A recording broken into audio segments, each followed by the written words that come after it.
Fears are growing over the fate of a missing Saudi journalist after Turkish officials said they believed he has been murdered. Jamal Khashoggi was last seen visiting the Saudi consulate in Istanbul on Tuesday. NBC's chief foreign correspondent Richard Engel reports. The mystery deepens tonight over the fate of Jamal Khashoggi. Did the Saudi royal family have him murdered?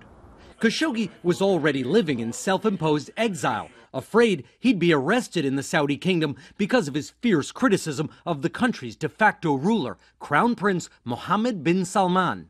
From abroad, his attacks continued. He wrote articles in the Washington Post with headlines about a repressive regime now unbearable.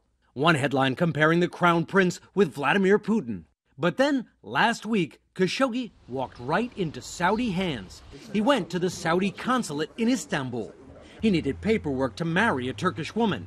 She stayed outside, on alert. He gave his fiancée Khadija his own telephone, and he said, quote unquote, if I don't come out in 4 or 5 hours, call, the office of the president of Turkey. She sounded the alarm when he never emerged, and protesters soon gathered.